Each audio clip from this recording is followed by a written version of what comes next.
Thank you for listening to the Conform to Christ podcast, where we seek to engage the mind, affect the heart, and call people to follow Christ. My name is George Mays, and with me is Jay Jones. Good morning. Good morning. Almost forgot to fade that out. Yeah. There we go. Just keep it going. Now we're in. Yep. Well, it's Text-Driven Tuesday.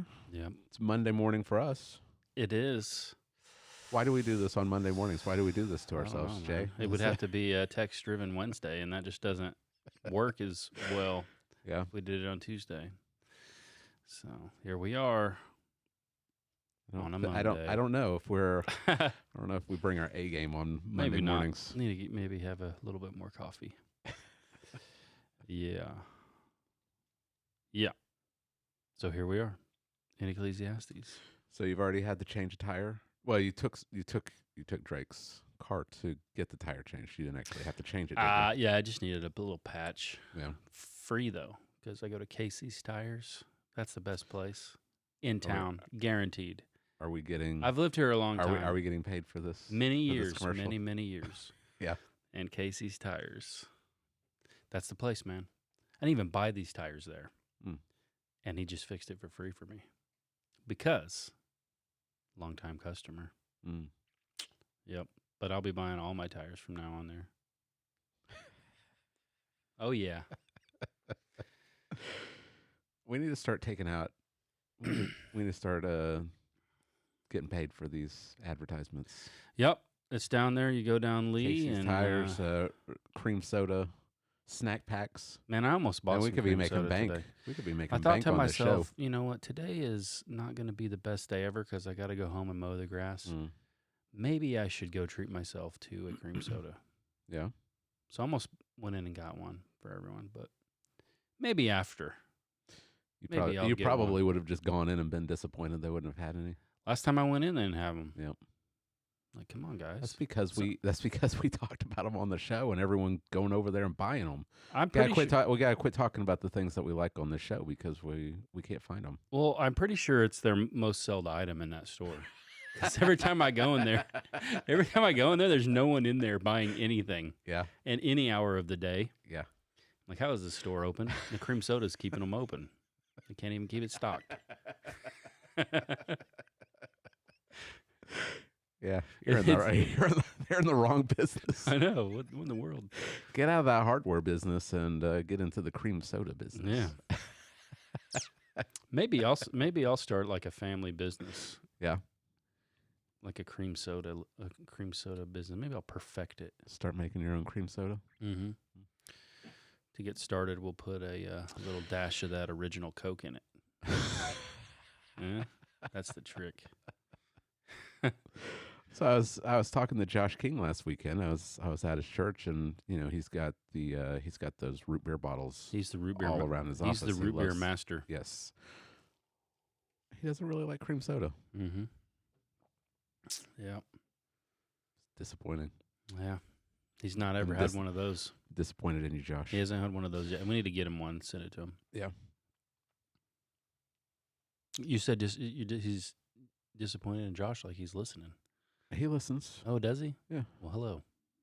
Not. I don't know if he is caught up, but he. Tell me he listens. Well, one day he'll listen, and One day he'll know how disappointed I am in him for not being a cream soda connoisseur. I'm sure it will really crush him. What are we doing here, Jay? You look like you're about to fall asleep over there. Where are you, Jay? Are you in this room? I'm back. Okay. Came back. Okay. All right. All right. You didn't. I asked you to come over and mow my lawn, and you turned me down. I can't do it. Yeah, it's a no-go, bud.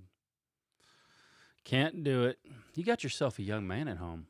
Maybe if you didn't, you can put him to work out there mowing that grass. Saturday, Abigail runs into our living room and says that there's a dog trying to tear down our fence. What? We just got this fence last summer. New fence. Yeah. Go out there, and the neighbor behind us, their pit bull Mm-hmm. has gotten out of their yard and is trying to get into our yard and has like bitten through Mm-hmm. the wood and some of the panels were coming off. Well, that's because you got little kids, and little kids are like crack cocaine to a pit bull. So you better watch them. They can't resist. Yeah. For real. You need me to bring my dog over there to take care of that? Sure. Yeah. We'll put Evangeline. It was trying to get. Here's the trap. It was trying Here's to, the trap. It was trying to get at my dog. I've got the friendliest dog in the world. You Mhm. don't believe it because she looks scary. Mm. You know, she's a war dog, man. Yeah. 2,000 years of genetics, thanks to the Romans. We'll put Evangeline back there Mhm. because we got to snap her out of the niceness. Okay. She's the bait, Okay. live bait. Then that pit bull will smell her like it's like crack cocaine, and it'll come under the fence, and then Minnie will emerge. We'll sell tickets online. Okay. Probably can make easily 20,000. We're gonna get banned on YouTube. It's all a joke, guys. Come on. Michael Vick will be calling us trying to promote it if we're not careful. I was just really frustrated that this dog has bitten through the wood, and I had to go and nail the panels back up, and that was really frustrating. Well, here's one way you can take care of it. I was trying to. I got a stick because it was poking its head through the fence. I was trying to beat that thing. Oh, well, I was trying to hurt it to well, make it go away, and it just kept coming back. I'll bring the Louisville Slugger over. Yeah, we'll take care of that. Yeah, sledgehammer. Take a sledgehammer to it.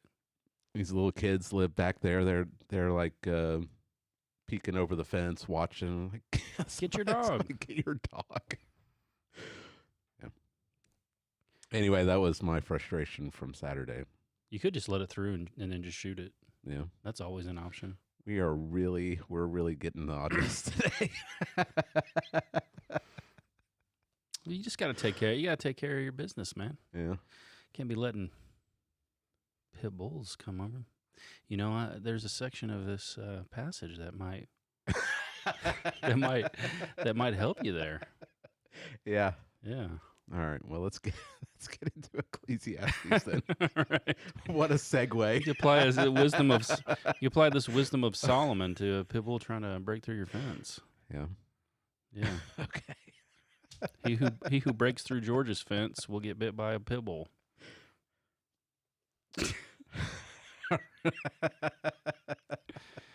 All right, well, let's talk about Ecclesiastes then. All right, let's bring it back. All right, so Ecclesiastes, we're still in chapter 10. This is part 2 of three part parts. 2 of 3, yeah. 3 12, parts. a 12-pointer. This is the one I outlined it, and I said I got a 12-point sermon, Mhm. and that just won't work. Yeah. So broke it up a little bit. 3 sections. All right, and this is all about shrewdness. Yeah. Wisdom applied to the world. Yeah. So wisdom applied to different areas. Maybe catch us up with the first 4. Okay. And then we'll read the passage and we'll talk about the next 4. Okay. How's that sound? All right. So last time he began with an observation. That's kind of helpful for seeing kind of some sections, I think. Not everywhere, but it happens a few times. So I've also seen this example of wisdom under the sun, and it seemed great to me. He tells a little story about how there was a little city and a nameless wise man in it, and a king came against this city to lay siege. If you're just using, basic logic, you'd say, all right, well, obviously the king's going to win. He's powerful. He's got the weapons, got the numbers. But wisdom prevails. This nameless wise man delivers the city. And so the point there is that wisdom is actually powerful. It's mighty. It's more mighty. It has more might. It's more powerful than conventional power. Wisdom is power. So to be shrewd in this sphere is to understand the value of wisdom. So shrewdness is powerful. Shrewdness understands the danger of foolishness. We learned that you can be wise and have a great reputation, and a little folly outweighs wisdom and honor. And once you read these, you're like, these are the most common sense things. I've observed all of these too. You can have a lifetime of maybe faithfulness to your wife, and then, one act of infidelity will ruin 40 years of marriage. That's that type of thing. You can never stop being shrewd and applying wisdom to your life, because you dabble in a little folly, it's going to lead to your destruction. So shrewdness understands that and won't entertain any foolishness at all in their life.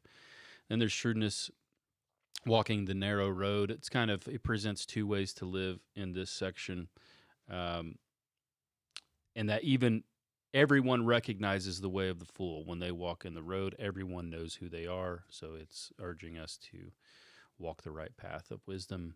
And then shrewdness restrained in the face of anger. So how do you respond when people are angry? Mm-hmm. You can walk away. Well, you might think that's the right thing to do, is walk away, but that can just make someone even more angry.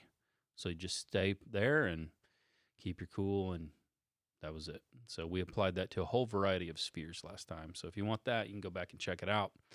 And this week we got four more lessons on shrewdness, and it's pretty. When I first looked at this section, I thought, I have no idea how in the world I'm ever going to preach a sermon on the end of this book. But now I'm like, this is starting to become one of my favorite parts of the book. Okay. Just because it's take me out of my comfort zone. Mm-hmm. Don't really preach a lot of sermons that are maybe application driven. Mm-hmm. You know what I mean? Right. So it's a little bit different. So you encounter other books of the Bible, maybe they're theology driven first, and then you get to the application. Well, these are just application, right, one after the other. Mm-hmm. So that was it's a challenge, and it's been beneficial, I think, hopefully. To other people has been for me. Yeah. I know. Yeah, putting these, the Proverbs, Mm-hmm. putting these Proverbs into action. Mm-hmm. Like this is taking us out of the realm of just the hypothetical. It's taking us into the like direct application. This is how you're supposed to live. This is what you're supposed to do. Yeah.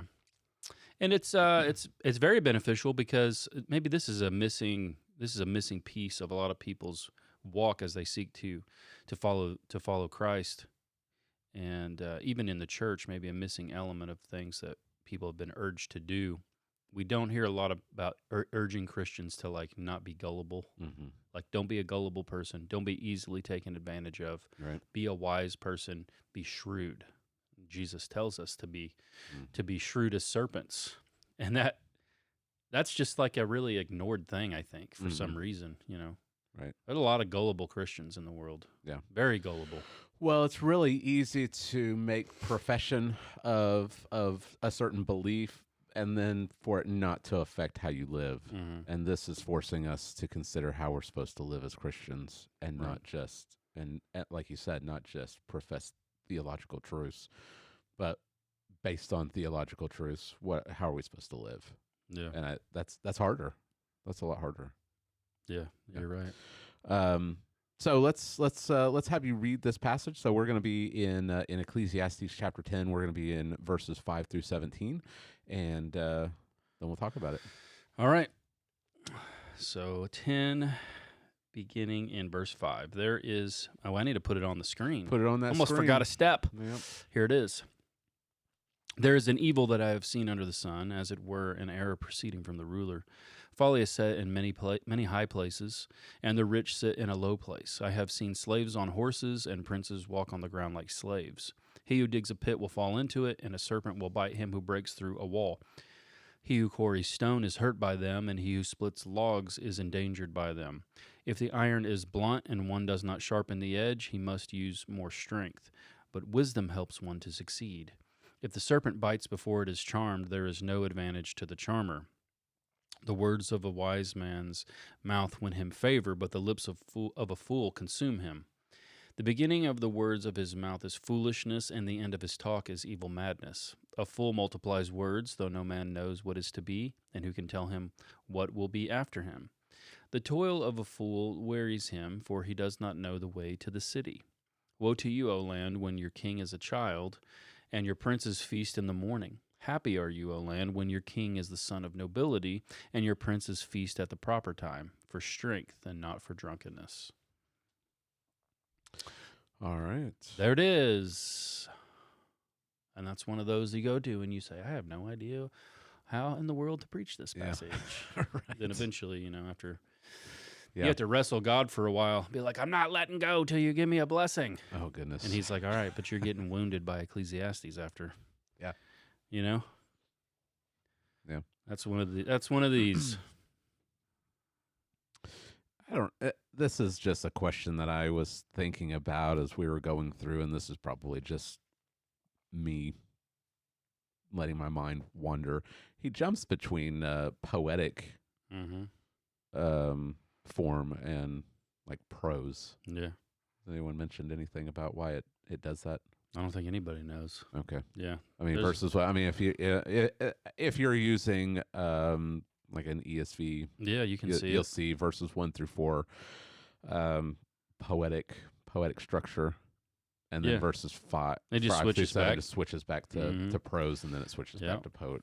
Yeah. Who knows, man? Just wondering. Style. He's just freestyling. I mean, I'd have to go look at an actual Hebrew Bible.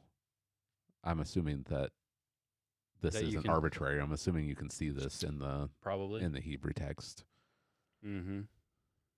I've got a Hebrew Bible. They were on sale. Like, do you have one of the big hardback Hebrew Bibles? I've got several Hebrew Bibles, digital. I think I may have one in my office that's regular. Okay. I've got several. Printed. And one of them, you go to like Psalms, and I don't even know where to start. Really? Like the structure is really weird. Hmm. It's really difficult to. I mean, Hebrew is already a really difficult language.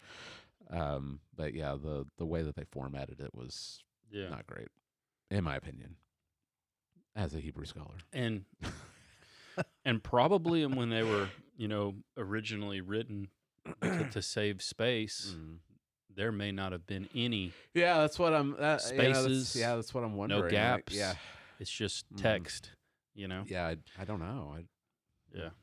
Well, anyway, no vowels. Mm-hmm.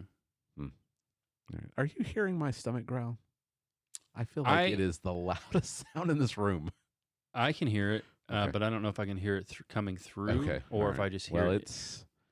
Hey, but this is one of the things. You want people to interact with your podcast. If you can hear George's stomach growl, comment below.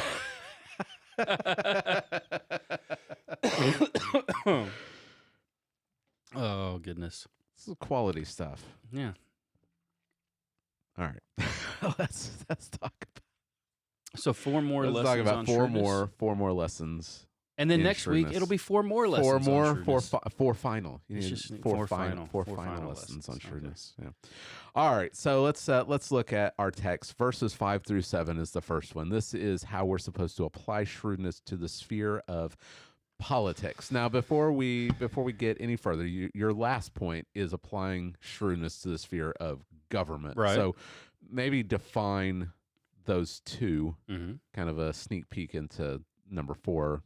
Politics and government, but how are you defining those, and how can we distinguish the two? Okay, well, this one has to do with government too.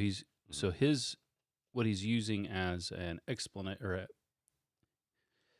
the topic of what he observes is a ruler. So, ruler is in the sphere of, I guess, governments. However, right. I mean, we can't think about politics without thinking about government, but politics does go beyond just right, and that's unquote government. And in this particular point, what he is observing really does apply to any variety of spheres. So, is there a place where there's authority structures? So, he doesn't specify which type of a ruler here, but apply. You could apply in your life if you work in a large corporation even. Like, is there authority structure in any sphere? Then this first one can apply, because there's politics and politicking. Like, people know what you say when Well, I'm just not political. I don't play those games. Mm-hmm. You know what I'm saying? They're Right. not. Well, they're not saying they work in government. Mm-hmm. They're saying I don't play these political type of games that are needed to be played in order to sometimes advance yourself. And so that's kind of where I wanted to emphasize in this one. He's emphasizing here this ruler, and there are people who are put in positions that they have no business being in. That's his point. He makes an observation, which he actually calls it an error. This is a common error that a lot of people that are in authority make. Mm-hmm. And you said politics is everywhere. That was your... Yeah, it's everywhere. Yeah. Right? Like, where can you escape it? Right. Okay, so let's just talk about how we're supposed to apply shrewdness in this area. How are we supposed to be wise in this sphere of authority structures and how people are supposed to relate in this. So what is the error he talks about? He says there is an evil that he's seen under the sun. It's an error proceeding from the ruler. What's he talking about here? Folly is set in high places. That's the main point. So, meaning there are fools or foolish people or people that should not, they don't deserve it, they don't have the experience or the wisdom, really is the main thing, the wisdom to hold the positions they are, but yet they get put in those positions. So a ruler makes this error, which he actually calls an evil. We might just say, well, this is how the world works. But he says this is actually an evil thing that I've observed. So you've got people that have no business being where they are, put in positions that they are by these rulers. It's folly. Folly set in high places. And he gives little, examples that he gives that... So there's two. There seems to be two contrasts, right? The folly is set in high places. The rich are in low places. The rich, that many times in the scriptures, rich can be evil people, but maybe in this, rich would be people that have the skills, the abilities to. So they're the wise ones because they know how to make money. This whole big section really he's contrasts wisdom and folly. So folly is set in high places while the rich sit in a low. So what would that mean the rich are? In this context, not really emphasizing their economic status, rich in wisdom, like they're wise people that should be in the places of leadership, and they're not. Yeah. They're put in the low places. And then you've got the second comparison. We've seen slaves on horses and princes walking on the ground like slaves. Right. And we need to cross the cultural gap here. Yeah. So we you can do just a thought experiment. It may be fun to do. Just imagine an EMP bomb goes off and it's us in China. The whole world goes back to the Stone Ages, or I guess the steam engine era. I don't know. We would be back a long ways. But the rich people would be the people who have land and have horses. The rest of us are going in like a 12-mile radius for the rest of our life, walking everywhere. Right. So in his day, only the rich would be on horseback. Slaves wouldn't be on horseback. Now he's not. Again, he's using it as in a picture for you to grasp the folly of what has happened. The folly is that the roles are switched. I gave maybe the illustration that could help you to see like the absurdity of what he's saying. Would be like to see some Saudi prince out hitchhiking on the road, and to see like a homeless man driving a Lamborghini. Right. He waves as he goes by. So you don't. This is what he's saying. It emphasizes the absurdity of a ruler, the error of a ruler. He's putting people in positions that they shouldn't be in, and the people that should be put in those positions are not put there. They're put in a low place, right? Which is completely opposite of how things should work. And like you pointed out, this is evil. Yeah, because you pointed out from last week that a little bit of folly can just ruin everything, and so a little bit of folly in your rulers can just destroy the whole system. And yet this is what we see everywhere, all the time. Everywhere, right? Everywhere, yeah. So the term we have for it is nepotism. placing people in positions of influence and power, authority, not based on their merit or their achievements or their abilities, but because they are either friends or family members, or favors need to be done. Right. You know what I mean? Mm-hmm. So that's everywhere, though. I mean, I just went online and like, where can I find examples of nepotism? And it's literally everywhere, every sphere that humanity touches. Can't escape. Yeah. Can't escape it. After college, I worked at a company that was, they made signs and like frames for like big signs. Like when the lottery came to Oklahoma, all the little signs that you saw at gas stations was from that. A lot of it was from that company, and I was the supervisor of the metal fabrication department. So we're the ones that would like weld the frames for the signs, and it was a family business. So this guy started this company in his garage, and all the people in authority were family members. Yeah. What happened is that this was right around the time that the economy was collapsing, the housing crisis, all of that, and so they had to lay off a lot of people, and so in the metal fabrication department there was me, like an 80-year-old guy, and the owner's grandson. Who do you think? Who do you think got laid off? You and the 80-year-old guy had to go. Yeah. And the grandson, who was, goodness, he had to have been at least 10 years younger than me. Lazy, had no interest in working there. Yeah. But like you said, that's the way that the world works. Yeah. It is. It's the connections, right? But it's not just nepotism. Yeah. It's the suck-ups. Oh, yeah. Right? The brown nosers. Yeah. How do you say this word? Sycophant? Sycophant, yeah. Sycophant. That's the fancy term for brown noser. Sycophant. It's someone that flatters other people for their own personal gain. Yep. Yeah. That's it. Yeah. And it's everywhere. Can't escape it. Right. This was so in our homeschool program, the class that I tutor, we have to read this big American history book, and it kind of traces that in politics. Okay. And interesting.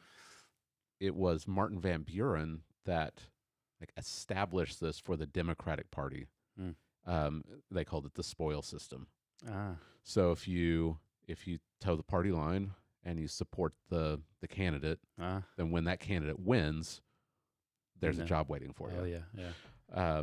And that you kind of trace that, and you can see how government got more and more bloated because you have to find positions for these people, right? So now we've got this gigantic government with just ridiculous positions, and there's people that haven't really they don't deserve to be there, and they're not qualified to be there, but there's a position for you because you towed the party line.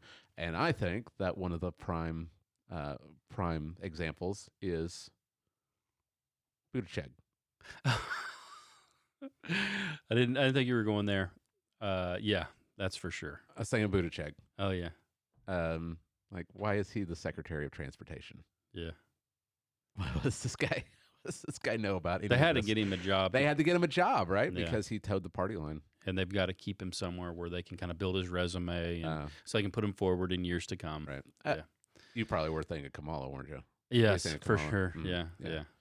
Like, why is she the vice president? Yeah. It's not because she's qualified. It's pretty mind-blowing. Yeah.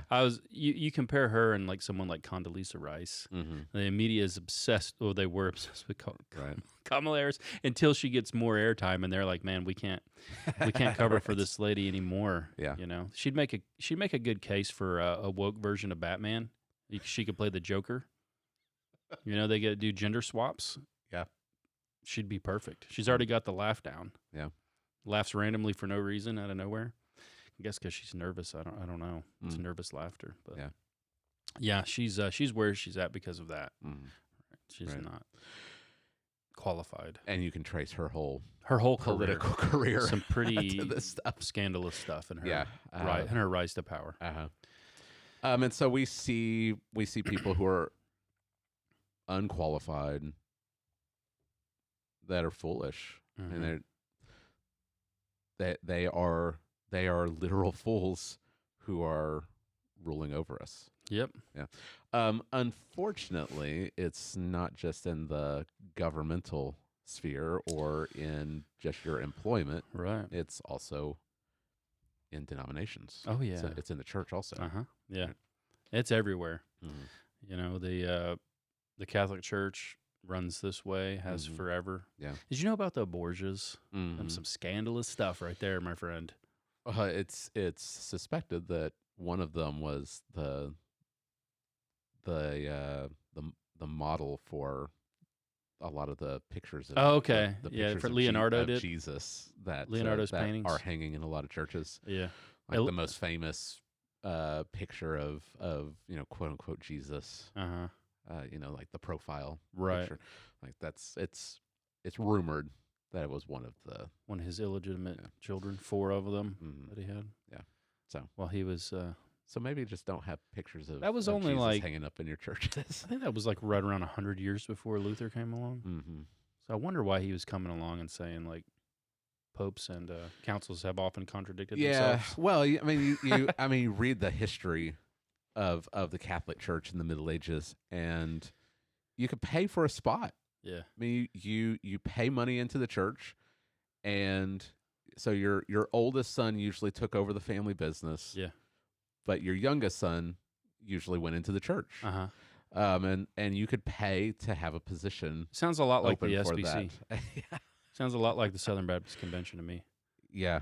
I mean, we've talked about Johnny Hunt and how he didn't get, it was Ronnie Floyd. Yeah. He didn't get he was nominated for SBC president. He didn't get it because of the church's giving. So they increased their giving and he got it the next time. Right. Yeah. You got to pay up. Yeah. So it's all around. It's all around from the top levels of our society to the bottom levels. So what does this have to do with how we're supposed to live? Are we just supposed to be like, well, that's just the way it works? Like, is that what these verses are there for? Is just so we know? Yeah, I think that's to you should know about it, but then also I think a shrewd person would be able to use this to their own advantage for the benefit of themselves and for their family. So just be a suck up? No.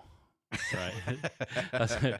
Some people would do that, I guess, if they want to compromise themselves. But the application I gave was don't compromise yourself. So first off, understand this is the way the world works. Okay. So if there's one thing I could go back in time and tell myself as a younger person, something I tell my son is the entire world runs off of connections. Right. The whole thing. And it's not necessarily bad. Right. If I were to become the president, for whatever reason, you'd want to surround yourself with people that you knew. Right. Like you wouldn't want a complete stranger. You don't know how they're going to work. You would want to surround yourself with people that have you have a history with, that they've proven themselves, they're trustworthy. I was thinking back to most of my jobs, and they were because I knew someone. Yep. So it's not necessarily bad. Right. So, yeah, I mean, there's, the basic thing that I think that we should understand about it as Christians is this is how the world works. How can I take advantage of it without compromising myself or sinning? And I think you have to trust in the providence of God, but one thing that's in our control is we can maintain a good reputation as someone who's a very hard worker. Like, so if you're known as someone who is a hard worker, you outwork your peers, you're trustworthy, you're dependable, you're honest, there's no doubt you're not going to malinger, you're dependable. I'm sorry, you're not going to malinger? Oh, you're not going to steal from your boss by not working. I don't know if I've ever heard that word. Yeah, you're introducing a new term for me. I've never heard of that. So you'll pretend to be working, but you're not, So in reality, that's stealing from your boss. Right. So you are a hard worker. You have that reputation. So even maybe people don't like that you're a Christian, but they can't deny you're a good worker, Right. and you're actually beneficial to them in the company or whatever sphere you're in. And then you just try to network with people and know people, Right. become friends, be friendly with everyone.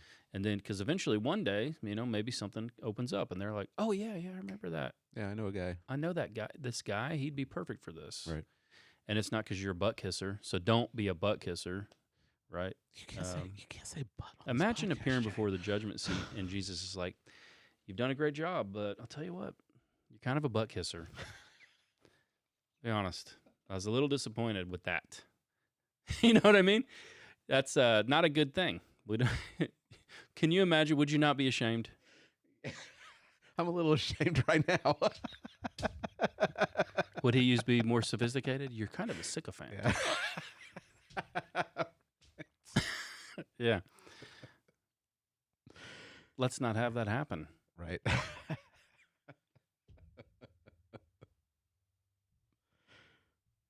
There you go. That's good advice. Why people come here to this podcast? They want to know They the want good stuff. they want good advice. They want to know the good stuff.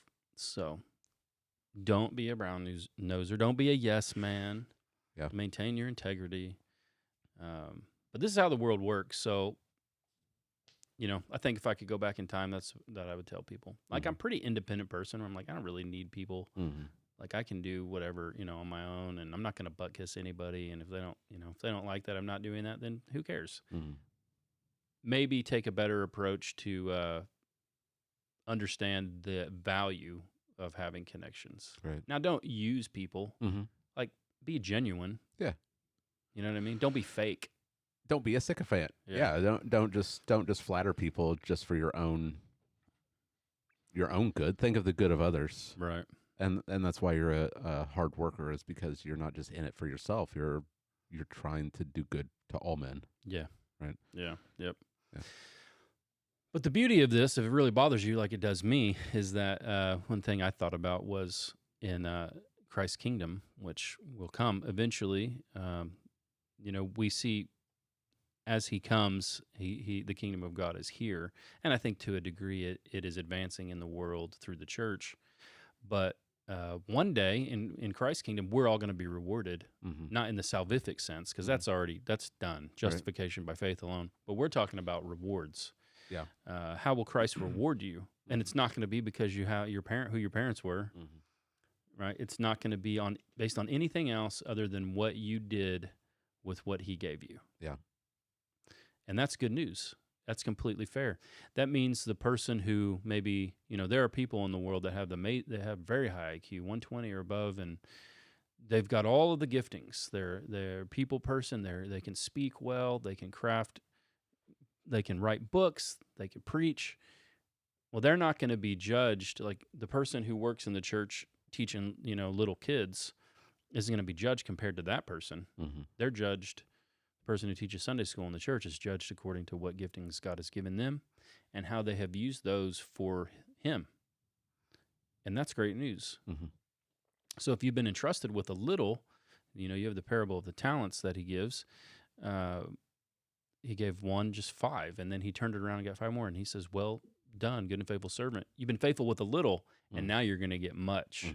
So there's like this kingdom, what will it be like? We don't know. There's things to do there, things to manage, things to build, I think. Everything we love about this world is going to be there. Art, construction. I mean, it's going to be amazing. And there are going to be people who weren't in charge of, what we would say they weren't in charge of really anything. Yeah. And now they're in charge of all this stuff because they were faithful. Right. So. Yeah. All right. So in the sphere of politics, but verses 8 through 11 are applying shrewdness to the sphere of work. Yeah. It's and you have three subpoints. 3 subpoints. Yeah. Are you sneaking in more points on us? I hate to do it. Jay? Are you sneaking I guess in I more did. points? So I snuck in an additional. This is a 7-point sermon instead of 4. Well, yeah, it's all really about work, verses 8 through 11. But there's really kind of 3 kind of categories to think about here. The first one has to do with what we call Murphy's Law. Okay. You know Murphy's Law? Uh-huh. Where did this come from, Murphy? Who is Murphy? I don't know who Murphy is. If you know who Murphy is, comment below. Okay. How about that? Murphy's Law is that if something can go wrong, it will go wrong. So predict that, what could go wrong, expect it, take steps to ensure that it doesn't happen. Mm-hmm. And that's really what you see in verse 8 as he begins. He who digs a pit will fall into it, and a serpent will bite him who breaks through a wall. Mm-hmm. Continuing with the same theme as well in verse 9, that a person who quarries stones is hurt by them, person who splits log is endangered by them. So understand, this is like the common sense stuff in the Bible, but believe it or not, there are people who will dig a gigantic hole in the ground and be down in the hole, and the earth will cave in on them and kill them. Mm-hmm.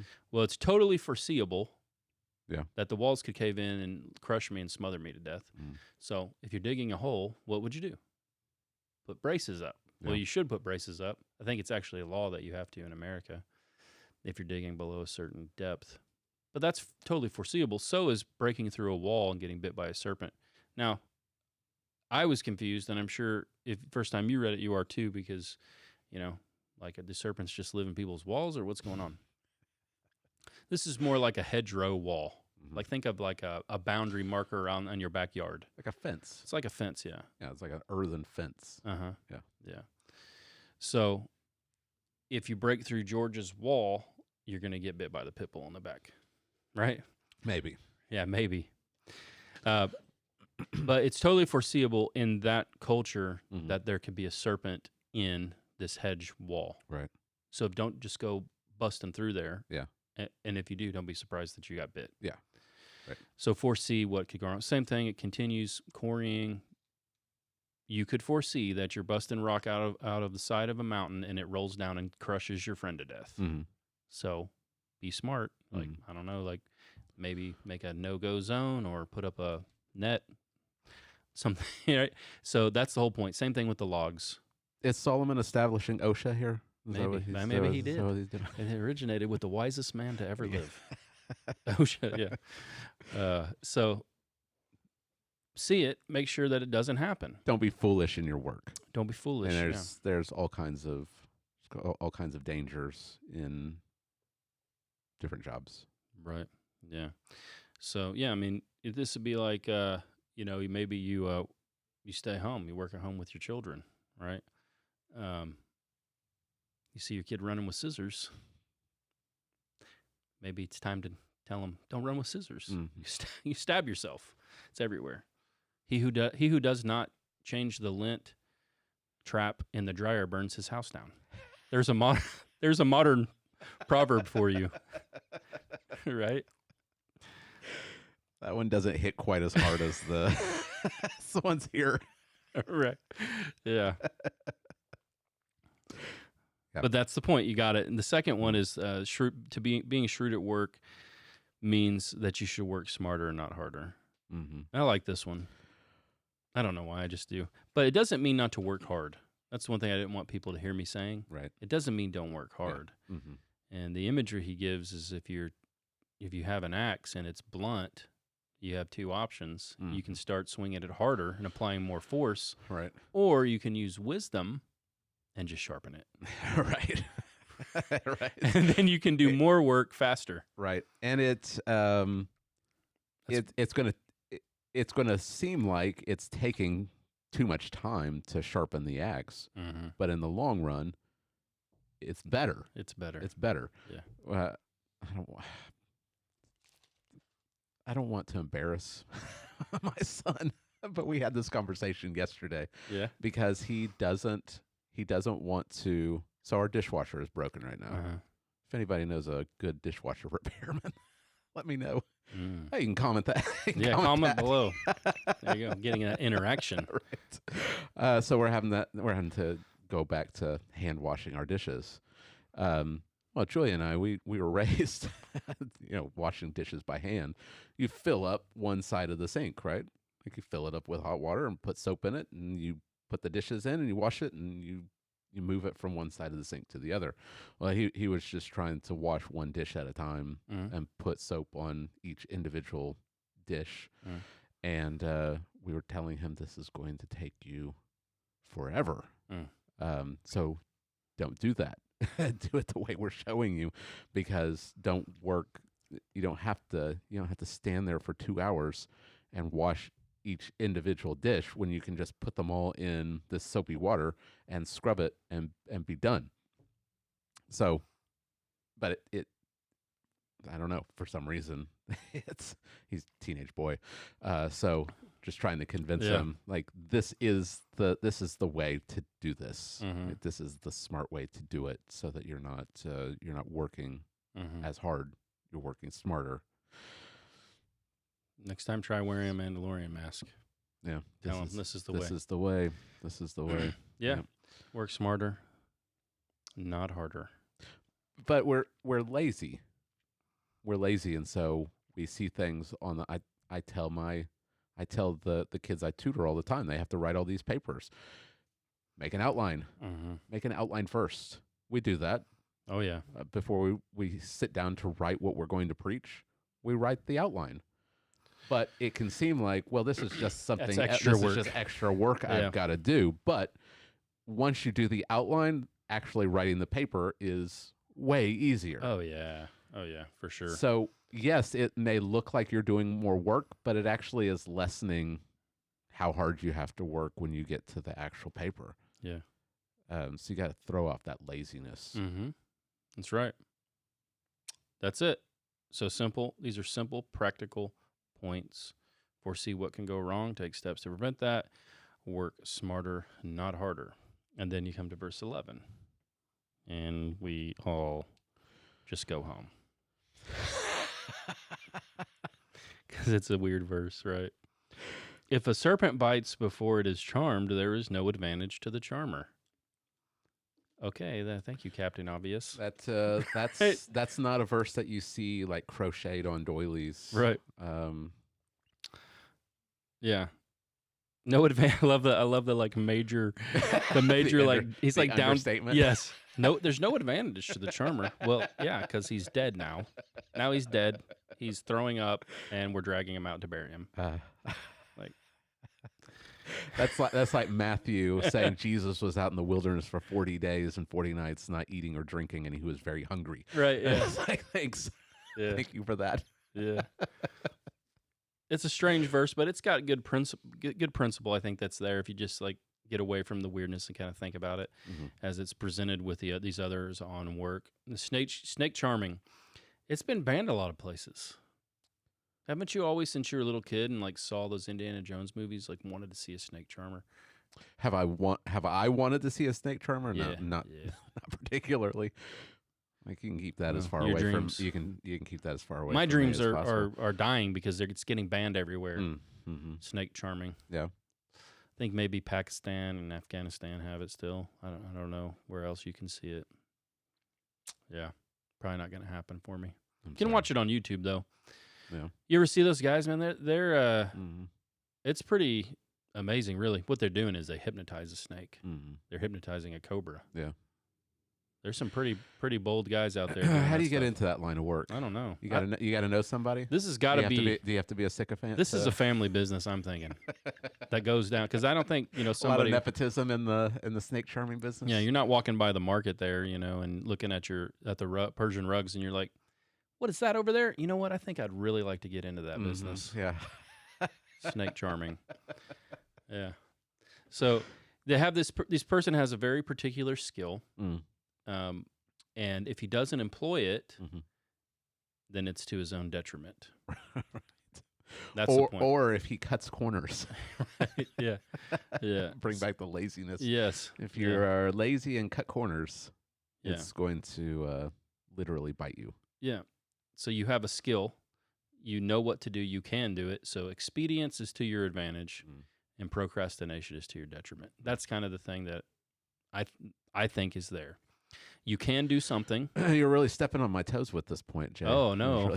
Are you a little procrastination? Oh man, procrastinator. I'm a bad procrastinator. Yeah.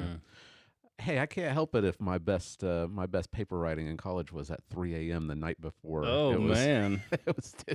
You just need a little pressure. I need the pressure. Yeah. Yeah. Not great. Get you going. Yeah. Yeah. And this, you can see the benefit of heeding this wisdom. So you see something that could be done, you have the ability to do it. If you do it, it could be to your advantage. And if you don't, they might come back to bite you. Yeah. And I wonder if that's where that phrase came from. Came back to bite you. Came back to bite you. You didn't charm the snake. Maybe.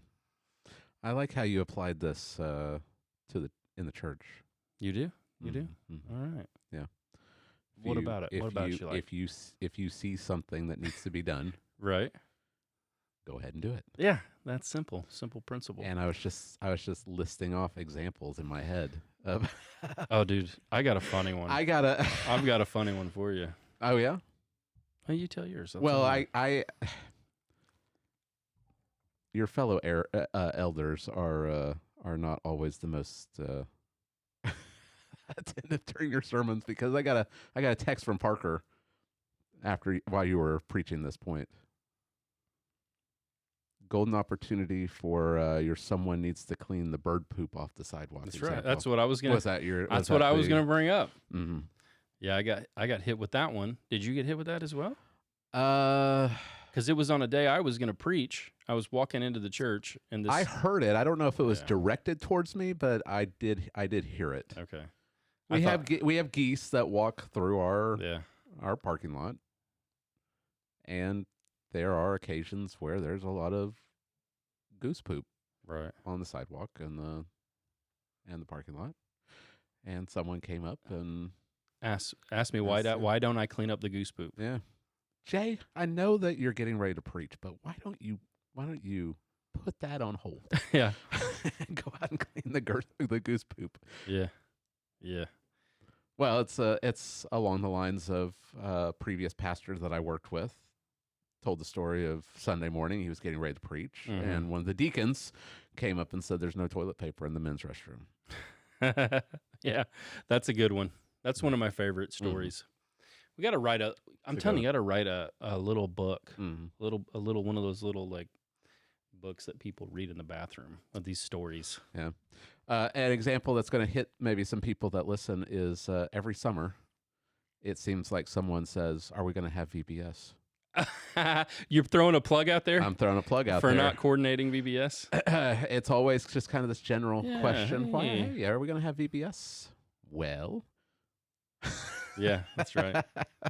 Do you want to? Apply this sermon to that question. Yeah. Yeah, I said, well, I don't know if people don't feel like they have the freedom to do that, maybe there's kind of an uncertainty. What can we do? Maybe that's something that we could talk about real quick. What can people in our church do without like getting? I hate saying permission. What do they have the freedom to do without like asking the elders? Oh, I mean, there's certainly communication. Like if someone wants to do VBS, right? Like you communicate with the elders, and so we know there's going to be VBS. But if someone wants to coordinate VBS and plan it, if you need church resources, I think that's. I mean, if you need the church to help resource what you're doing, then of course you would need to ask and someone. But if it doesn't require church resource, like people ask me like, "Hey, what if I started a Bible study?" And I'm like, "Cool, like." You don't need my permission for that. Right. Start a Bible study in your house. Yeah. Great. I wish everyone would do that with all of their friends and family and neighbors. But go for it. But if you want us to resource that, or maybe you want someone to teach at that, then you're going to need to ask about that. Yeah. I mean, so that's kind of where it is. Or like if it's starting a ministry, like if they see a need, right? You don't have to.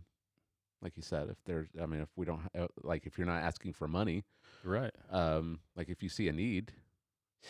Yeah, I mean, we forget the whole purpose of pastors is to equip the saints for the work of ministry. Right. And that word ministry is the word for deacon. It's the word for service. Yeah. So you can do pretty much anything as long as it's not like, hey, this is official church thing.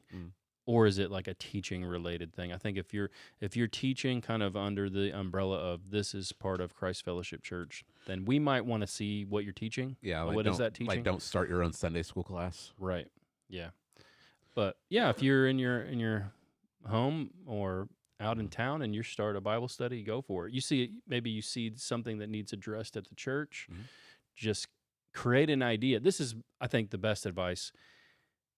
I would like to see this happen at this church, at our church. Right. It is a ministry related thing. Okay. Maybe you're the one that God is calling to do it. So you create a plan, and then you come and you present your plan to the elders. Say, hey, here's what I noticed. Here's what I think is a good way to do it. What do you guys think? Rather than just going, hey, there's a need. Why don't you guys get on this? Right. You know? And like I said, I'm not going to get on it because I'm up late at night thinking about snake charmers. Or staring at you come by the office, you're like, what is Jay doing? He's just staring at the wall. He hasn't moved for an hour. It's the snake charmers. Yeah. It's these verses. Uh-huh. So yeah. You're equipped. Yeah. You guys have you have your you're not thinking about cleaning up goose poop. Right. Yeah, I'm not thinking about the goose poop. Yeah. So, yeah. All right. Number 3, applying shrewdness in the sphere of speech. Yeah. This is interesting to think about. And the kind of how I opened this point was with this comment that words are powerful. Well, they unlock the force of faith. They do. And they create reality. They do. We all know that, Jay. You can speak reality into existence. No, we don't turn off the podcast. We don't actually believe that. However, words, I think, are maybe even more powerful than the word of faith people think they are. They have this like magic thing. Like I can speak, and then I get a parking spot toward the front, or I can speak whatever, and I can bring this reality into being for my kids. Usually, it's always blessings and prosperity based. But words are incredibly powerful, and that's what this section, I think, really it contrasts here for us, that there are the ways, the words of a wise man's mouth, and there's the words of a fool. And that links back to the two paths kind of when we talked about last week. So there was a way to speak to people in the world, which is wise. That's the way we should be speaking. Then there's the way fools speak in the world, and that's what's contrasted here. I use the illustration of Winston Churchill. It's interesting to think about this speech that he gave in the House of Commons in 4th of June, 1940, because we weren't involved in the war yet. We didn't really, we were like dragging our feet and wanted to get involved and all that. But they're on the verge of defeat. Right. And if the Germans would have won and England would have fallen and they occupied England, it was game over for America. And they were taking Europe. I mean, like they were spreading, like it could have changed world history. And Winston Churchill gave a speech which gave the leaders and his fellow countrymen like the determination and the hope that they could win, and that they had decided that they would just fight until the last person died. They would never surrender. Right. They'd have to fight to the last person. Incredible speech. There's a movie about it you can go watch if you want to see how close we were to the brink of like destruction. Yeah. And this speech literally changed the course of human history. So words are very powerful. You can, if you're a parent, you have the ability to really you can build your kids up or you can tear them down. You run into adults all the time that have like problems in their life because of the things their parents said to them. And it'll hang with them for like 25 years. You know what I mean? And so our words are very important. They're very powerful. Maybe here would be a good spot for us to maybe talk a little bit more about this in particular, because we live in a society where words are violence. Right. So maybe we need to distinguish what we're talking about, because yes, words are powerful. Words can hurt or heal, but that's kind of being abused to mean if we speak the truth in love, even if it offends somebody, right, then it's violence. Well, I mean, we talk about hate speech. Well, Using a person's pronouns that they want to use, and if we don't, then we're transphobic and stuff like that. So this is the game. Okay, the game is, and they know it, that words are powerful. Right. So if they can make you stop saying true things, which are wisdom, wise things, then they can say things like men can menstruate. Okay. Now, if you can say those things and that's not ever pushed back against with words of wisdom, now you've changed society. So it's a battle over words, and what it is, it's a manipulation technique. Well, don't you care about them? Well, but your words aren't wise words. Your words are bigoted, hurtful words. No, these words are truthful words, and truth can wound you for the purpose of healing you. And sometimes you need to hear a hard truth so that you can be saved from something that's going to ruin your life. So that's the game. The game is to shut down speech, because speech is powerful. Speech can change culture. Speech can shape people's minds. So they want a particular kind of speech shut down so that they can then, the words of fools can run rampant. That's the idea. And that's when you look at your text, you see that the beginning of the words of his mouth is foolishness, and the end of his talk is evil madness. So this is kind of what is said, foolish talk. What is the end of that talk? It's evil madness. And that you gave some great examples. Yeah, it's the words evil madness. They carry it's moral activity. Okay, this isn't like just a state of mind. We would think, well, evil madness is like somebody's just gone crazy. Yeah, but that's not what he's saying. These two words coupled together like this mean behavior which is morally perverse or wicked, which means it's contrary to God's law in the Bible. That's what he's saying. Foolish talk, the end of that is rebellion against God to such a degree, its perversity is now called evil madness. He says something along those lines in I think it's chapter 5, where he says that in man's heart is madness. I can't remember exactly where it is, but it's the doing. It's the doing. So there's like there's a process, right? There's a flow. Yeah, and this is why the battle for words is important, and you should never give or cave with people who are trying to reshape words and change their meaning. Some of the examples that I gave, like in America's past, in our history, people would say back then, what would they say? Black people aren't fully human. Okay, that's foolish speech. And American slavery and segregation were the evil madness. Right. You don't get the evil madness without the first. Right. The first step is necessary. That the words are taking form and shaping, but they're not wise words. They're not the words, all men are created in the image of God. They're the words that are contrary to God's word. Once that takes hold, then you get the action that flows from that. Same thing that happened in Germany. Right. That Jews they would say back then, the Germans would say things like, Jews are less than animals. They're less than animals. They're parasites. They're subhumans. Yeah. Well, once that speech took hold in a society, well, then now you've got the evil madness can take effect. That's the same kind of language that's used in the abortion industry. Right. They call a child a parasite. A parasite. Yep. Right. And that's what you have in America today. My body, my choice. That's foolish talk. It's not a baby. That's a parasite. And what do we have? We have women, tearing their babies apart, paying somebody to tear their baby apart in their own womb. That's evil madness. That's what it is. That's perversity to a high degree. Same thing. There are more than two genders. They're controlling the narrative by controlling the speech and the definition of gender, definition of words. They're changing it all. And that's foolishness. That's foolish talk. Right? And where does that lead? Mutilating children, underage children who can't go get a tattoo. Right? I cannot I cannot go get a tattoo, but without my parents' permission, people are now arguing that it is morally acceptable to mutilate a child irreversibly to where they could never have children and literally ruined the rest of their life. That's evil. That's evil madness. Yeah. That doesn't happen without the words, the foolish talk happening first.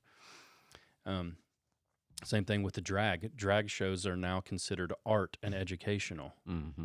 Drag is art and educational. That's the way the foolish talk is trying to shape the reality of our world. And in the end of that talk is where you get these insane women holding their little kids while a grown perverse man who gets off on looking at little kids, watch him, he twerks and spreads his legs in front of little kids at a public library.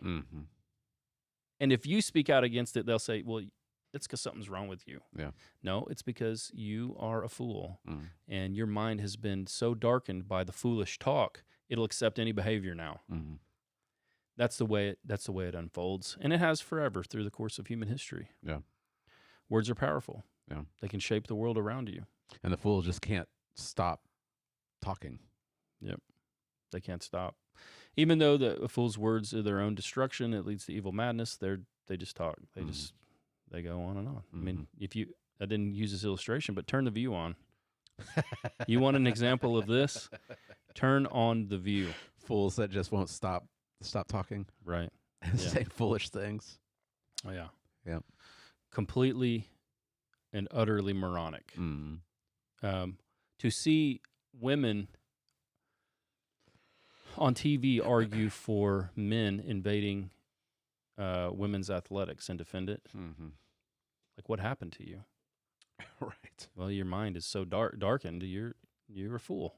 You've given up the wisdom of God, and you have the wisdom of this world, which is utter foolishness. Yeah, madness is the proper term. That verse is over in chapter 9. The hearts of the children of man are full of evil, and madness is in their hearts while they live, and after that they go to the dead. Yeah. Maybe explain verse 15 for us, because that's another verse that is a little strange, a little difficult. I don't really know how it really fit. It was, so I go to the commentaries. The toil of a fool wearies him, for he doesn't know the way of the city. It's a Hebrew idiom. I'm taking the Hebrew scholars at their word, because I have no way to verify. So I just trust, they're people that I trust that I can read. And it's a Hebrew idiom that means something like he doesn't know his head from a hole in the ground. You know that from a different way, George? Your father-in-law actually came up to Did he us say it? after the church service. Well, I went. Julia and I were talking to some visitors, and he said your it. Father-in-law came up and he said, "Well, I heard that one differently." Yeah. Yeah. We like to keep it G-rated though in our sermons. Yeah. We go PG-13 on the podcast, but we never dip into the R-rated. I guess that's for the church entry. Is that what you're telling me? I guess that is. I don't know. You can look up the alternative to that idiom if you want for your own self. He doesn't know his head from a hole in the ground, meaning that a fool doesn't know his way to his own town. Yeah. So don't listen to his words. Right. So you be wise. Use wise words. Avoid foolish talk. Yeah. So practically for us, this is a description of the fool. We don't want to be the fool. So recognize that words are powerful. Conform your words to God's truth, God's word. Yeah. Don't talk so much. Yeah. The words of a wise man's mouth win him favor. This is. You can observe this. You can see it in Jesus. I gave the example of Jesus because he's the best example of all of this. But just the way he spoke and the way he talked drew people to himself. He would draw crowds. Now, when the crowd would get there and he could maybe discern their motives were not good, he would say something very provocative but true. It would disperse the crowd. Yeah. But people could not deny that his words were gracious. They would marvel at the words coming from his mouth, the gracious speech. They would say, where did this man get this wisdom? He speaks like no one we've ever heard speak before. It's because he is wisdom incarnate, and the wisdom of God is just flowing out of him. Now, even a non-believer recognizes this. And I'm sure if you've been a Christian for a while, you'll notice that how when things go wrong in people's life, though they have a big sphere, and friends and associates, who do they always come to, George? Mm-hmm. Like, you'd think that they would give them a hint. If I'm coming to this person for advice about my life, it's because I can discern they're wise. They're more wise than everyone else I know. Yeah. But I only want to come to them when I have a problem. Right. But this is what happens. This is what he observes. The words of the wise win him favor. Yeah, they may turn on you for other things. Right. Yeah. But I used to have people come and just confess things to me, and it was so weird. You're just trying to weld your signs. Right. Yeah, they just, because they would come to the Christian, even though they didn't want to become a Christian themselves. Right. Right. Yeah, but be known as a person who's wise, right. Who's wise with your words. Don't speak like a foolish person. Don't engage in the same conversations that the unbelievers. Have you ever done this? Have you said, "Okay, I'll tell you what to do, but I know you're not going to listen to me"? I have done that before. Because that's how it goes. Yeah. Oh yeah. You're going to do what you already decided you want to do, but I'll tell you what you should do. It's like they want absolution. I don't know. I don't know either. Yeah, but regardless of whether they listen to you or not, be known as a person who is wise. Yeah. If you're just engaged in the same foolish and coarse talking that everyone else is engaged in, then you're not going to be distinguishable from the rest of the fools. Yeah. Okay, last one, verses 16 and 17 apply shrewdness to the sphere of government. So there are two governments contrasted here. Mm-hmm. You can see it. Yeah. I think it's pretty clear in the text. There's happy is the word blessed. Yeah. Yeah, so you have... So that the ESV pulling ESV stuff. Yeah. Translating a word differently. But that's what blessed means. It's supreme happiness. Right. So there are two governments. One of them blesses the land. And the people, obviously stands for the people too. Right. Not just like they're going to grow crops. The land is blessed because this government is functioning with the best intentions of the governed. Then there's a different type of government. It's woe to you, O land. Right.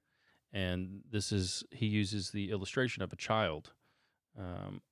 Your king is a child. Woe to you, O land, when your king is a child. Well, why? Because kids are foolish. Folly is bound up in the heart of a child.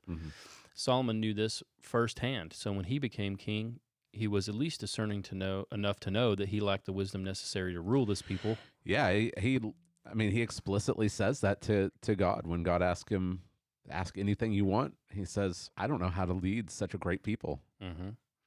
So he gets supernatural wisdom imparted. But that's not how it works in the rest of the world, because Solomon has a special plan in God's plan of redemption. Everywhere else we go, a child is the ruler. That's not great, because the child is not equipped to rule. That's the illustration he's using to tell you there's a bad type of government. And then he tells you your princes feast in the morning.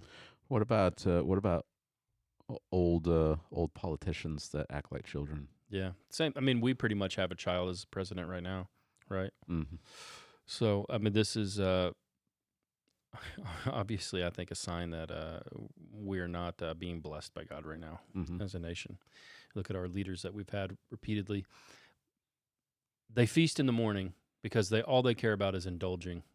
Like, they're in leadership for themselves. They're feasting in the morning. No one feasts in the morning. They're partying in the morning. Eating their expensive ice cream in the morning. Yep.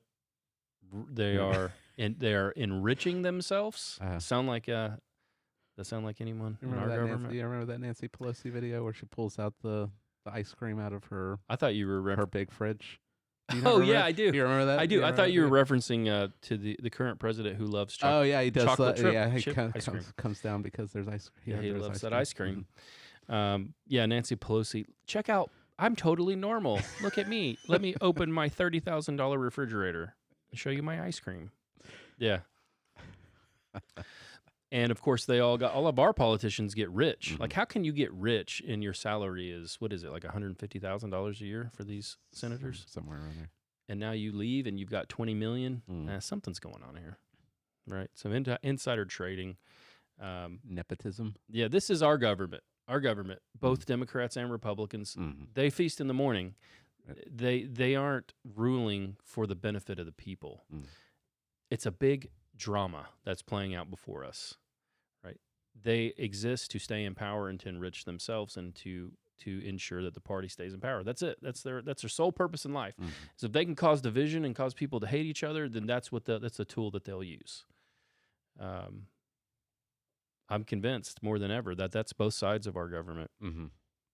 They don't really care about us. But there is a form of government that does. It's good. And that's what's presented here. Happy are you, O land, when your king is the son of nobility and your princes feast at the proper time for strength and not for drunkenness. And the imagery is the government that is at work for the people. They're wise. They're able to rule, and they're not doing it for themselves, to enrich themselves. They're doing it for the people, and the land is blessed. Seems like they have self-control. Yeah. So that's it. I mean, it's a simple lesson here about these forms of, I mean, you're going to run into them throughout history. Right now, we're just happen to be in a So what are we supposed to do? Because we're not in government, so we can observe this, we can lament it, but what can we actually do? Because we're two pastors of a small church in Southwest Oklahoma, and we don't really have power. Well, one thing other pastors can do is they can stop being cowards, and they can start telling people that to put your support behind a candidate who has as their goal to implement godlessness in our country. If you don't speak against that to your people and tell your people, you cannot compartmentalize your life into where, I'm a Christian at work, I'm a Christian father, but I vote this way supporting godlessness. That's sin. Right. You can't do that. Right. So first off, it would take pastors to start to speak out more clearly in the realm of politics, which they haven't for a long time. And there seems to be this idea that Republicans and Democrats the church shouldn't divide over this. Yeah. But we've been very clear in the past that there's problems with both parties, but only one party's platform is all about abortion, homosexuality, transgender stuff, and it's not the Republicans, right. It's the Democrats.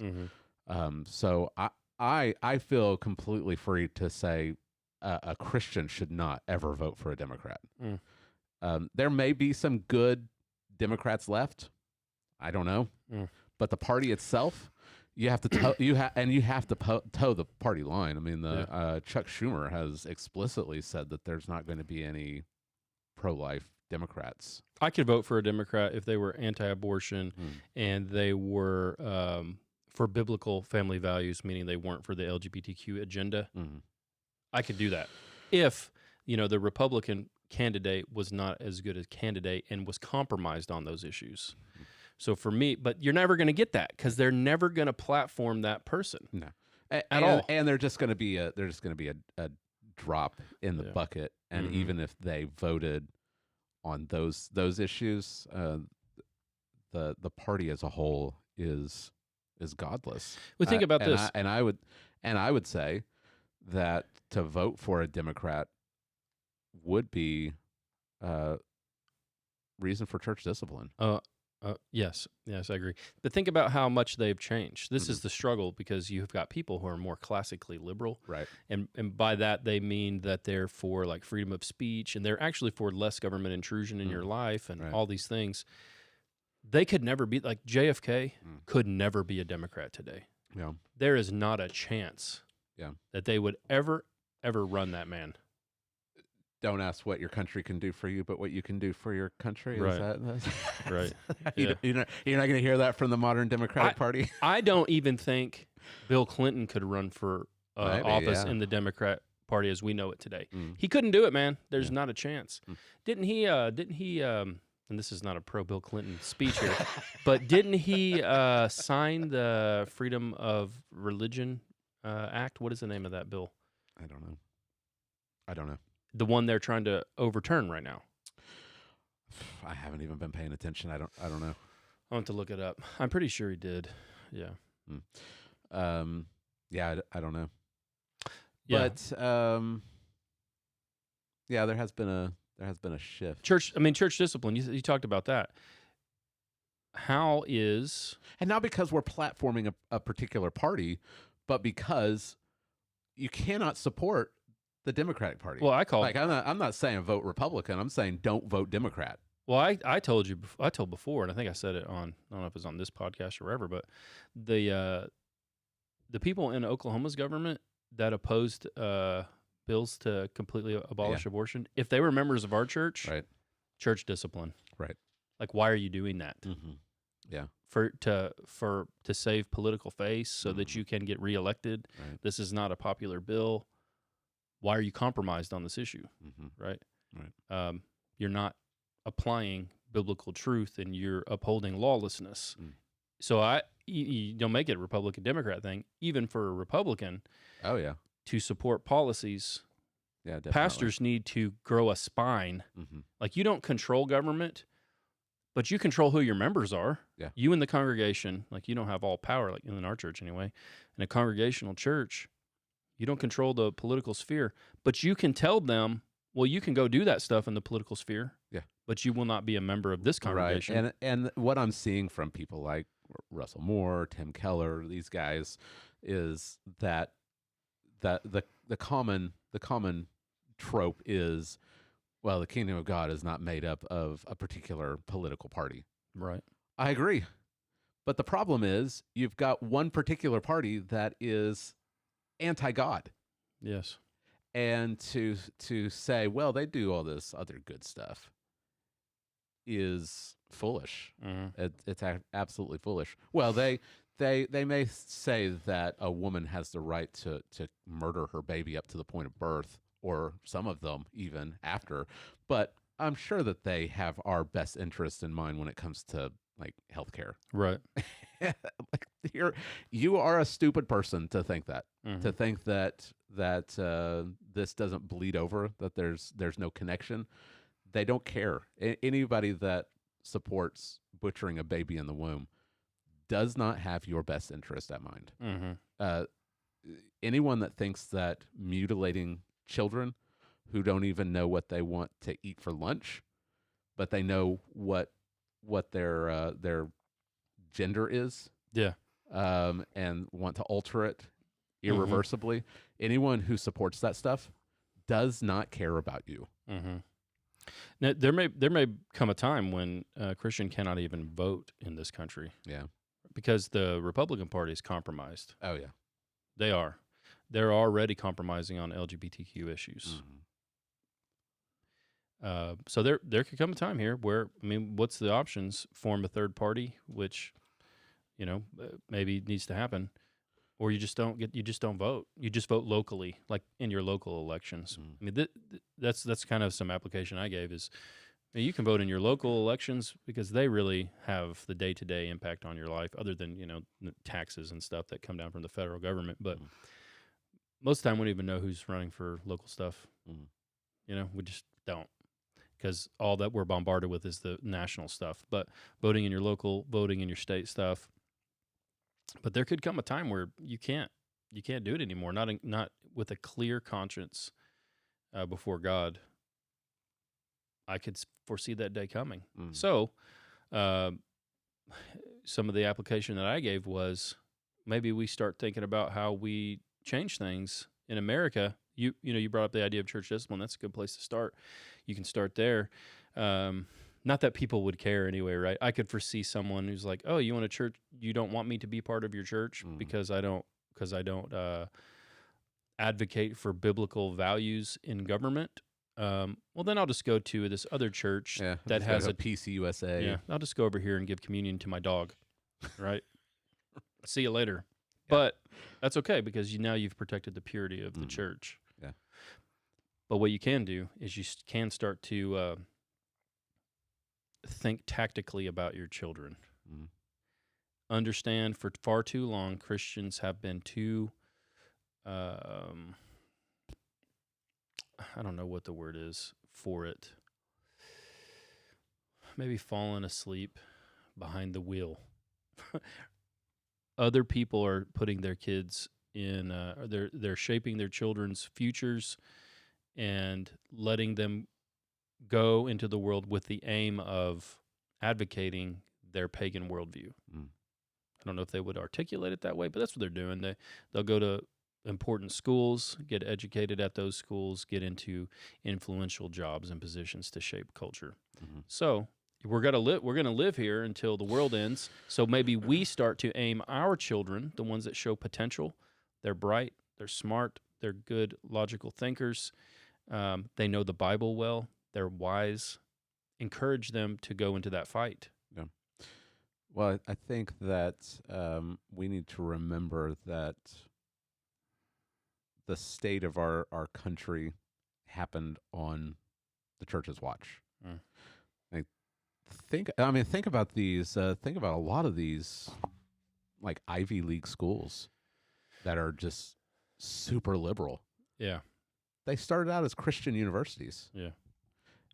Where is the problem? Harvard, Yale, Princeton seminaries to train pastors. Yeah. I mean, what's the problem? Right. The problem is the church. Compromised. The church has not spoken to these issues. They haven't held people accountable for these issues. They haven't protected the purity of the church through church discipline. Right. And then we send our kids to these schools that teach this stuff without any kind of accountability, any kind of, like I've said before, you can send your kid to public school, but you can't be apathetic about it. You send your kid to a public school and just don't care about what they're being taught. You're dumb. You're a fool. To send them to a university without any care, that's really dumb. Even if it's a so-called Christian school, send your kid to OBU. You better be like in their lives, right? Holding them accountable, making sure they go to a healthy church, make sure that they are surrounding themselves with Christian friends, because I'm pretty sure that all the science teachers at OBU teach some form of theistic evolution. Yeah, they're not just pure orthodox creationists, and that's just across the board. You have to be in your kids' lives, or the world is going to train them.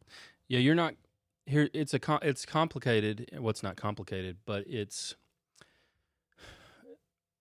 complex in this sense that if we're going to like reshape some of these things in our country, our children are going to have to go to these schools, right? Because you need the credentials to get into those spheres to even be at the table. So you've got to disciple your children from the time they're little. Right? You have to be very intentional about the way that you are discipling them and training them and equipping them, because you can send your kid to some like tried and true biblical school, but they're not going to get a job at a place working for a Supreme Court justice without going to Harvard or Yale or Cambridge. And when they go to those places, they're going to be bombarded with the secular worldview. So before they get there, are they mature and able to stand against the world? Knowing that, okay, I'm not going to compromise what I believe here to pass class, and it's going to be difficult. Like we know someone right now who's she's at Harvard University, and it is as bad as you would imagine. She is majorly in the minority. But when she's done, she will have the ability to get places that we can't get and to speak to people we won't be able to speak to. Mm-hmm. So you got start thinking about that. Whether you do like we do, our school system here. Well, in Cache, I don't know about Lawton, but we have some members of our church that are teachers in Lawton, and I'm glad that they're there. But even if you are homeschooling your child, but that's not enough. Mm-hmm. The discipleship has got to go beyond. We are no longer in the public school. It's got to be real, mm-hmm. and it's got to be like when you walk by the way, when you rise, and when you lay down. Mm-hmm. You're teaching your child to apply God's wisdom to right. every area of their life. Mm-hmm. And then, so I'm thinking about, like, for Brooke, how could I see her, like, the way God has equipped my daughter? Who knows? She can, she will make her own life's decisions, but it seems to me that she's equipped very well to argue. She's very sharp. She's almost kind of like Ben Shapiro-y, right? She is an athlete, and there's a battle. There's going to be a battle coming for females in this country when it comes to the abuse. I call it identity rape. That's what men are doing to the women.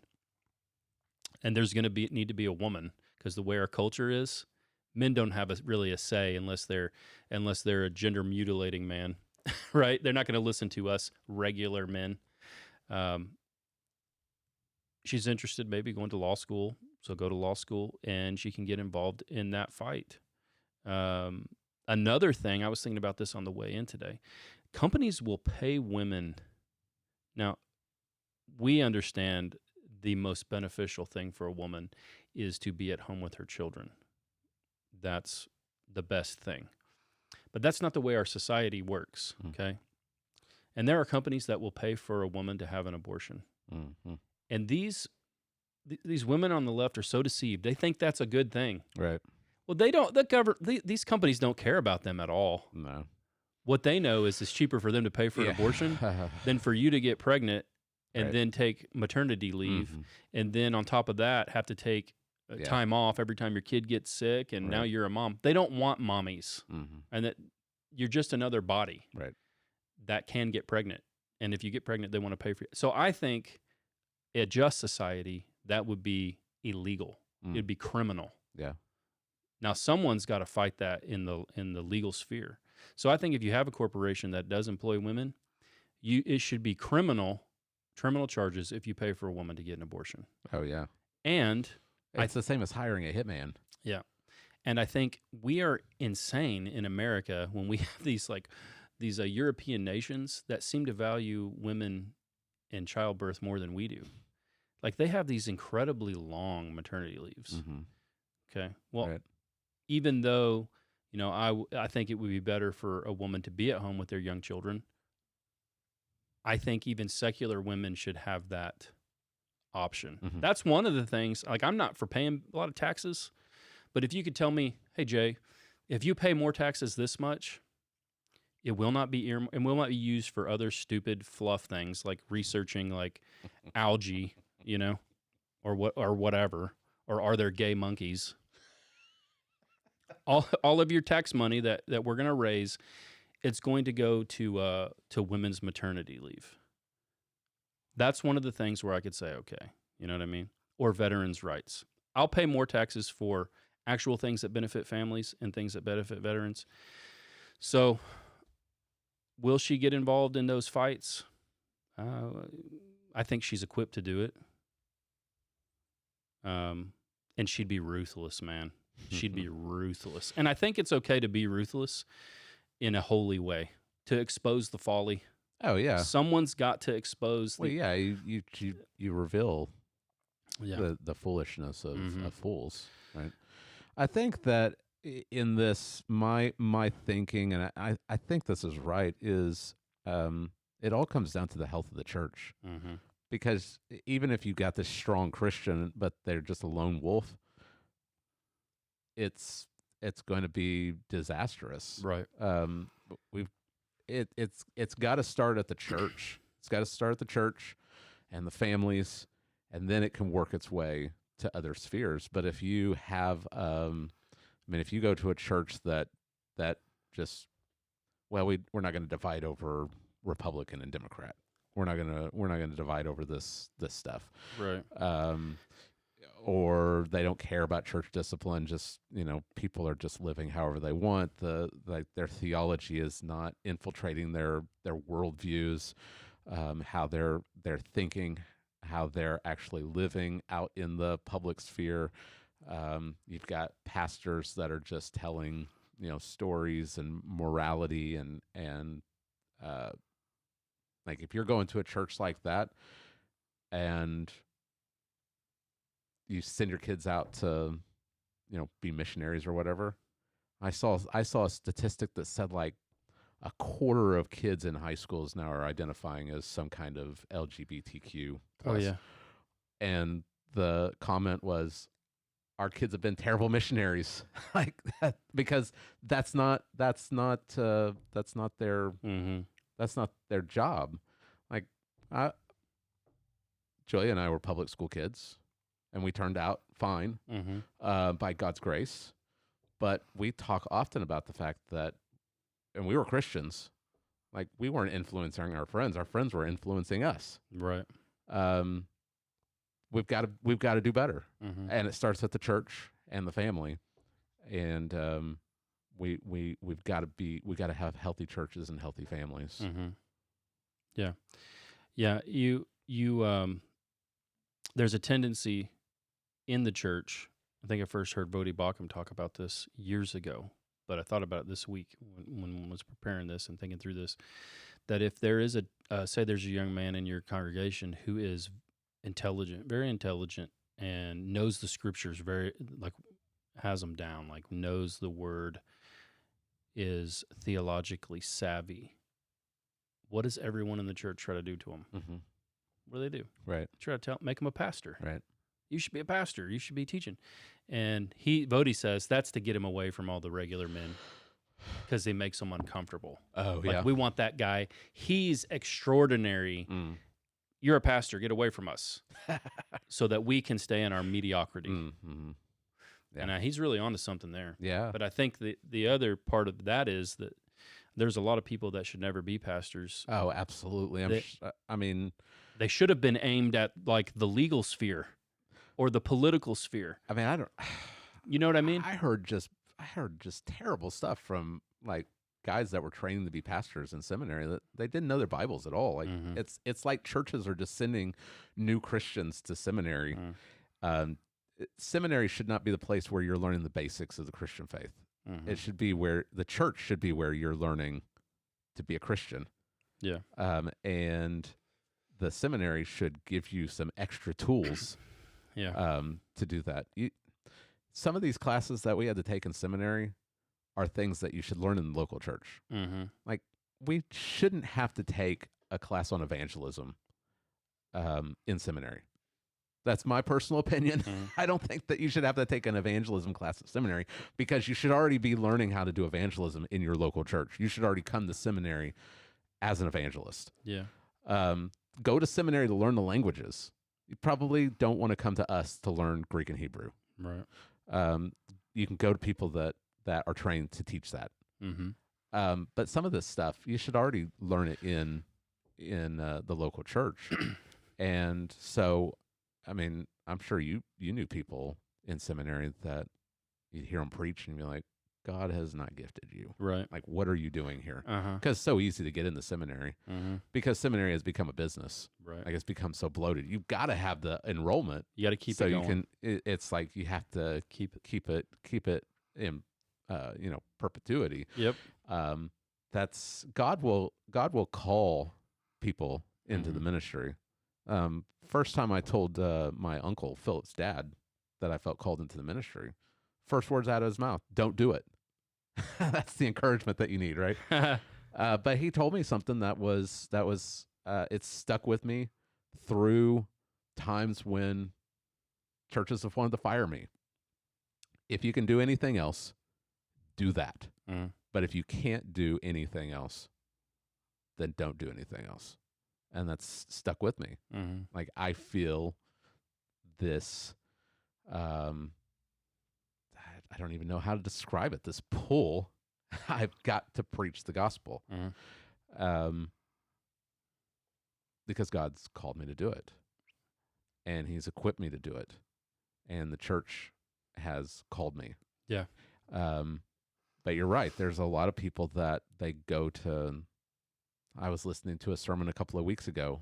The pastor said, "There are many of you here." And it was at Chapel in Southern. I mean, he was talking to people that were there training to be in the ministry. He said, "A lot of you shouldn't be here. The only reason you're here is because you preached one time at your church, and a sweet old lady at the church said you should be a preacher." Ooh. Yeah. Yeah. That's not good enough. That's not good enough. We do, and we see that. We see it in the church. There are people that are preaching week after week that should not be preaching week after week. We do need good pastors. We should be praying that God would raise up godly men for the church, for the sake of the church. But you're right. Not everybody needs to go into that. We should. I mean, I pray constantly. We've got a bunch of kids. I pray that God will raise up some missionaries. Like God, we need missionaries. We need godly missionaries to go out into the world. I pray that some of our kids at this church will become missionaries. But should they all be missionaries? Doubtful. Right. Yeah. But a lot of them can stay here and have a big impact. Yeah. If, like, as they're little, we start to disciple them to understand being a Christian doesn't mean that you're a Christian at home and at church. It means God's particularly equipped you with a brilliant mind. Now go be a neurosurgeon and get on some powerful board and fight against the demonic trends that are invading even the medical sphere right now. You know what I mean? Yeah. Got to have Christians in those spheres that when they're sitting around a boardroom, they can go, hey, like, I thought we were supposed to be scientists here. You guys are over here, like, trying to alter the entire medical field over things that are absolutely insane. Yeah. There needs to be more Christians in those spheres. We're talking about bad governments. As ugly as it is, somebody's got to get involved. That's a Christian, and that's our children. Yeah, you know, you can't just retreat from the entirety of society, or it's going to be even worse than it is now. You know, God, and we trust in God's sovereignty. Like, we live in this time. I wish that my kids would live in a better time. Well, if anyone is honest, they'll say that. They'll say, oh, I wish my kids were born. God has sovereignly determined where we live, when we live, and we've been raised up to live in this evil age. Right. We have to be Christians, like actual Christians. Yeah. And not Christian just in name, but our Christian worldview, we have to be saturated with the Word of God. It doesn't matter what employment you're engaged in. It's not just the pastors that need to know the Word of God. Right. It's every Christian needs to know the Word of God so that their thoughts are informed by God's Word, so that they'll live according to the Christian worldview, whatever they do, whether they're a garbage man or whether they're in politics. Yeah. And this is, we're speaking in this way about Christianity in America. And I'm not at all trying to disparage those believers that are in other countries that don't have these rights. Right. Like, we couldn't tell people in China, why aren't, you need to be doing this. Yeah. Like this, but here in America, we're still free by God's grace. We still can be involved in the government. Right. For now. We haven't been purged from society yet. So while we can, do it. Yeah. Right. I want to make that clear, because sometimes you can come across as if you're saying this applies. Right. Yeah. It's the American context. Yeah. This is just where we are. We have exceptional, we've been given this government structure that we have is an anomaly, and it can be used for tremendous good. It can actually be used for tremendous good for the people. it doesn't look like that's what's happening now. Mhm. That doesn't mean it's always going to be that way. And I don't think it's man, we're going long, Jay. We're Yeah, that's okay. we've really There's no free for all Friday coming this That's Friday. right. So Yeah, we won't have free. you're going to get a double episode today. And this doesn't necessarily mean that it's a sin if you are brilliant and you become a preacher, because we've got the example of Martin Lloyd-Jones, who was this brilliant doctor, and God called him to be a pastor. Maybe you can pull double duty like George Foreman. You could. So that it's use the gifts and talents that God has given you in a way that glorifies God wherever you end up. And we trust in God's sovereignty that the weight of the world is not on our shoulders. Right. Like, we don't have to go through life. If I don't run for office, then the whole United States is going to crumble. Yeah. God is sovereign, but be at the work that God has given you. Be a faithful Christian whatever sphere God puts you in. Right. Yeah. I mean, there's brilliant people who we'll never know about, because that's just not that just is not God's providence. Right. That. Yeah. We aren't really in control of how this plays out. But while we have this freedom, this God-given freedom, there's a lot of things. I mean, if your children, it's like they have in America, they can literally still do almost anything that they want to do. Anything that their heart could desire, they could pursue it. So it's a big responsibility as a parent to try to help them to. I don't know, Jay. I was told that America is the worst place in the world. Yeah, bro. Yeah, it's so terrible. Yeah. So helping them. I mean, it is. You think about it as all of the little children at our church, and then helping the parents to help them to discern, how has God equipped my child? I mean, not everybody's going to do that. Do the things we're talking about, but there's nothing wrong with being growing up and becoming a plumber. You need plumbers. Yeah, and you need be a plumber to the glory of God. What's Luther's quote about being a cobbler? Yeah, like repair shoes, right, to the glory of God. We need shoes. We need good shoes. Yeah. So make the best shoes that you can. Yeah, yeah. So we need them. But see, that shoe cobbler could get on a school board, right? Yeah. Just because you're a shoe cobbler doesn't mean you retreat from society. So they could also even be involved in their local government. Yeah. So we have a lot of privileges here other people in the world just don't have, and so we ought to try to take advantage of them while we can. So, yeah, we did go super duper long. We went on a big rabbit trail. A 4-point sermon and a 4-point sermon. Almost 2 hours we're long. Talking about bad governments and all of that stuff. So. So next week is the 4 last ones. Where are you going to? I'm looking at it right before. Right. So we are back to work, but this time it has to do with work ethic, okay, and laziness, and then powerful people. Okay. So you may think, oh, it's about your speech again, but really it's about being shrewd around, with powerful people that have power of your life. Then there's shrewdness in the sphere of finances and shrewdness in the sphere of decision making. Okay. 11 and 12 really are very tightly intertwined, but I think there are 2 lessons that can be learned from this. Okay. Yep. So there you go. Work ethic, powerful people, sphere of finances, and decision making. Okay. Yeah. Stuff I never thought when I was in seminary I would be, hey, I'm going to preach a sermon, and it's going to be about being shrewd with your finances. Yeah. You know what I mean? Mm-hmm. But here we are. Yep. So that's it. All right.